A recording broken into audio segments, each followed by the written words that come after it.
Hey, sports fans out there, this is Coach Eric Johnson, the brand. And Coach Aaron Thigpen, the source. Aaron, we have a nice subject today for all these incoming freshmen that are probably entering their first week of high school now.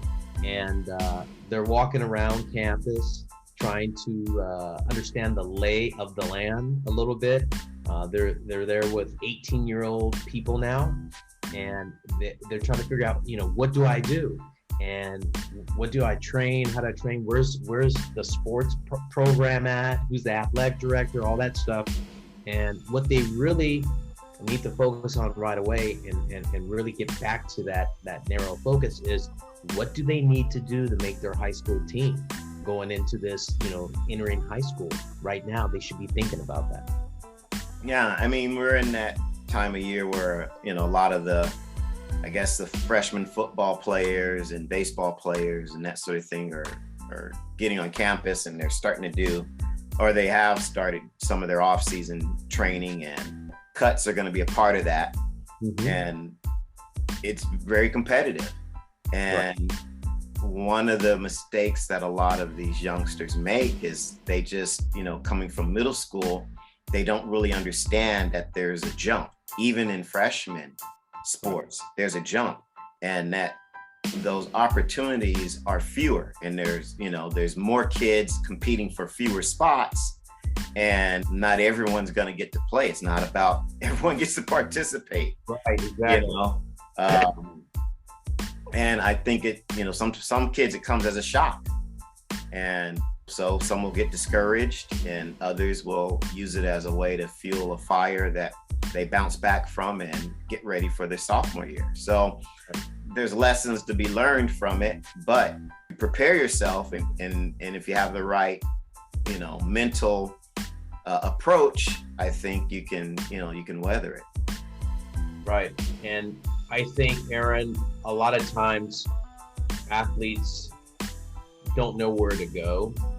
And this is a good opportunity, parents and athletes out there, ask the other baseball players or basketball players or those sports that are going to start in the spring or winter. What do they do? Who do they need to see? Who are the coaches? Ask those kind of questions with the sophomore players they may know, or the junior athletes or the senior athletes. Find out when there's going to be meetings, because a lot of those meetings happen in the fall, and a lot of the freshmen miss them. And, because they don't know any better. Maybe it's a good time to go introduce yourself to the coach, the head coach of the program, and just to introduce yourself and say, hey, what do I need to do? Do I need to be out here during the fall? Are you having a meeting soon to talk about the program? And find out all those things ahead of time so you're prepared. And so I tell the athletes out there and the parents, make sure you do that during the first week of school, or the second week before they really get going, because I'm pretty sure that the way sports are now in the high school programs, any type of athletic program has a syllabus or a time schedule that they go by during the year when they get on campus right away. Yeah.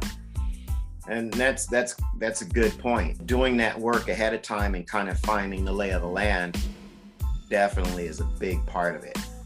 But now, at least in our area, we're past that. and we're deep into it, or at least getting deep into it. Yes. And so, what does an athlete do? Some are going to be prepared because they did their homework and they did they trained over the summer and that sort of thing. Right. But there's going to be a huge number of kids who kind of didn't do anything.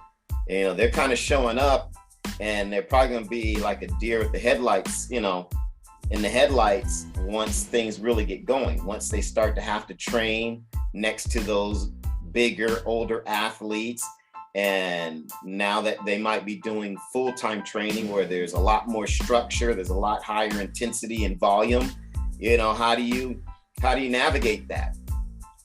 From the training side, I would say, be careful. Most athletes get hurt the first 3 weeks of training and tryouts. Right. And one of the biggest reasons is they're trying too hard with a body that isn't ready yet. And they're trying things that are probably new to them. And so I always tell my kids when they're going to tryouts, say the biggest thing is not to get hurt. Because again, there's that pressure to keep up with older athletes or other athletes and compete. There's the pressure to impress the coaches, that sort of thing. And inevitably, I always have one or two kids come back and they, strain their back because they're trying to max lift, or they, twisted an ankle or tweaked their knee or pulled a hamstring doing sprints. So, I obviously you can't just say, hey, coach, I'm not going to do this, I'm not going to do that. But the athletes need to be aware of where their body is at and their abilities at that point, and not try and push themselves past that. Because if you're worried about not making the team, you're not in shape, just imagine what your chances are when you're hurt. Right. That's interesting because I'm just having conversations with a couple of incoming freshmen this year in the school year.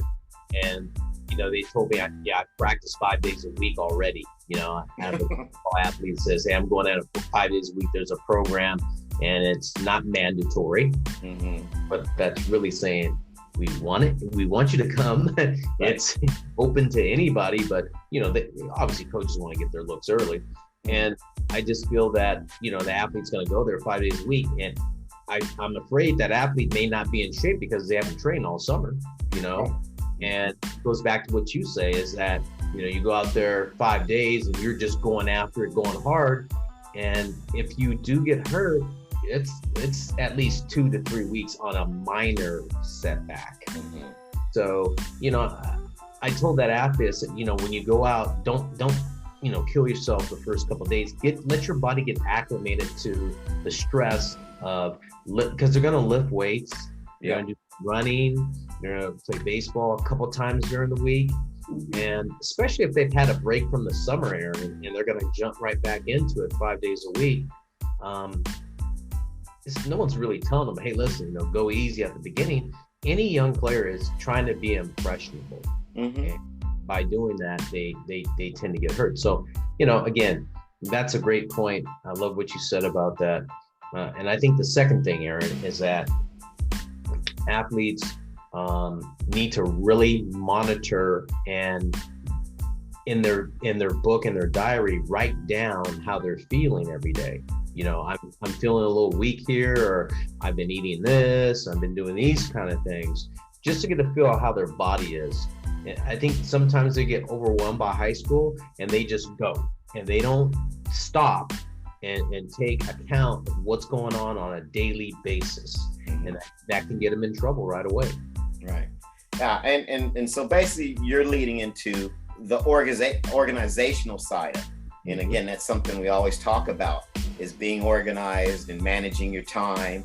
And you're now juggling a lot of new things as a freshman. It's new school, new systems, and maybe the classes and new friends and all these things.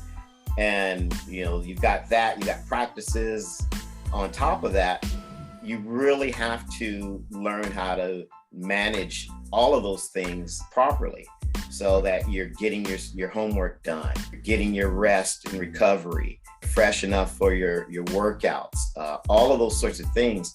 And so, recovery and time management are important. And if you haven't practiced those skills prior to high school, well, you're going to need them now. And if you haven't, you need to try and start, because an athlete's life needs to be organized. Right. The third thing is about from the technical side of the sport, whether it's basketball, baseball, soccer, golf, whatever, track and field, practicing your sport.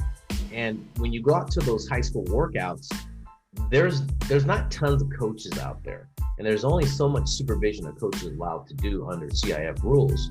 So the practicing of your skill set still needs to be done outside of school. I mean, you need to still get your reps in, whether it's you come home, finish your homework, and get 10 or 15 minutes of drills in, or even on the weekend, trying to polish your game.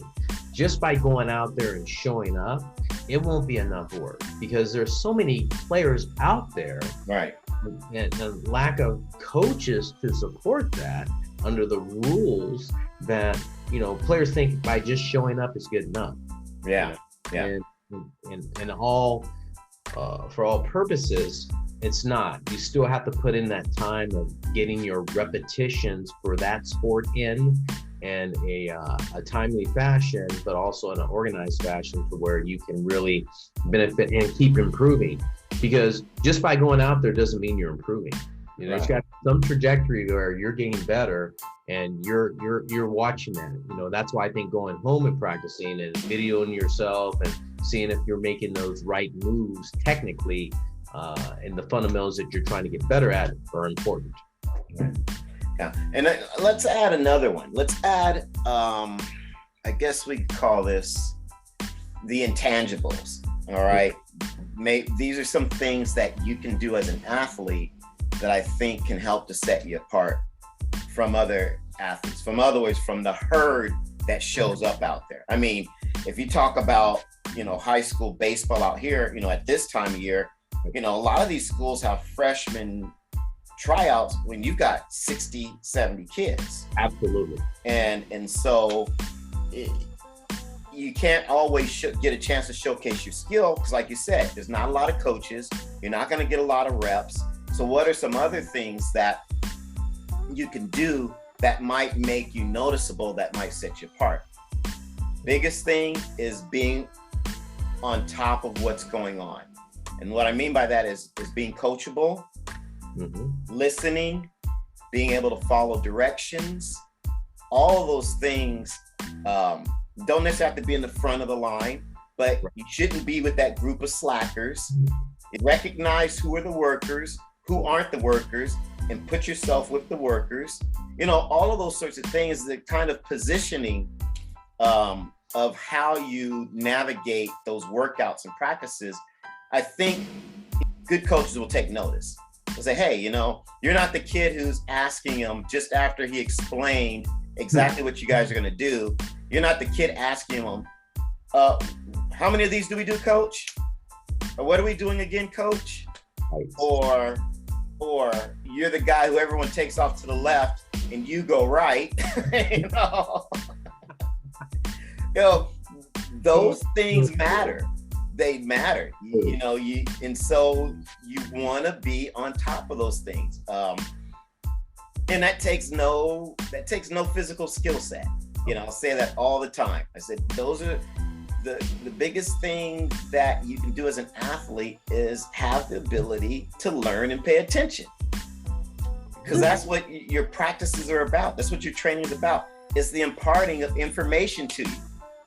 Well, if you're, looking around, or you're playing grab ass and giggling in the back with a couple of buddies because they're joking around,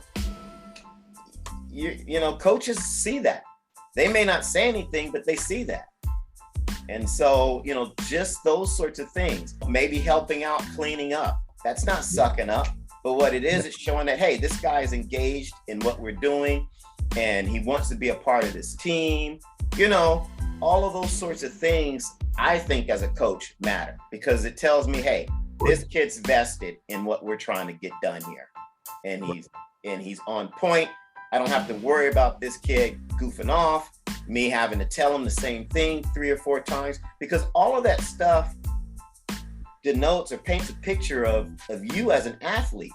Because do I want the kid who's always goofing off or always forgetting his equipment to be the anchor on my relay team? Or do I want that kid in a pressure situation, there's 2 guys on base and he's up? Am I going to have a lot of confidence in that kid? Right. So though you can extrapolate some things from how you kind of navigate your day-to-day activities as to how an athlete might perform. Yeah. And it may not be true in all cases, but again, coach doesn't know you from the 60, 70 kids that have shown up out there. Mhm. And there's going to be ways that they need to disqualify kids. Yeah, I agree with you. You're really talking about, Aaron, the sixth tool in baseball. You know, they always say you hit, you run, hit with power, throw, and play defense. And you talk about this intangible, which is the sixth tool. And I'm going to add one thing to it: your body language. You know, what's your body language, and what are you wearing out there? Are you wearing, you know, some straggly clothes, and, you know, are you looking like a athlete playing that sport? Are you wearing the colors of your school? Are you wearing the appropriate uniform you're supposed to wear out there at the workouts? You know, a lot of people just go out there and just, do whatever I want to do. But the coach, like you said, looks at all those little things, and they do take notice. They take mental notes, and some coaches write it down because they forget. Yeah. And it's important. The sixth tool is, that's what, if you're even with another player that plays the same position or doing the same thing you do, they go to that sixth tool and they will say, I'll take that guy all day. And would you want to lose your position because you showed up to practice in skate shoes 3 days in a row? No, you run that relay in a pair of Vans. Yeah. You know, it's just, those are the sorts of things. I mean, even coming into my training center, I see kids show up, you know, they've got surfer shoes on. It's like, right, you're not wearing the tools of the trade. How can you, how can you get better? And again, I know things happen, kids forget shoes necessarily, but those sorts of things can't happen because they're controllable. And again, if you go back to being organized, so every day you're getting your equipment together, you've got your bag, you know, it's all set. Those things rarely happen if you're organized. Right. Aaron, I think that wraps us up. You talk about that controllable athlete, and all those things are kind of important. Those things are within your power. So again, out there, all our fans out there, hey, this is Coach EJ, the brand. And Coach Aaron, the source. We'll see you.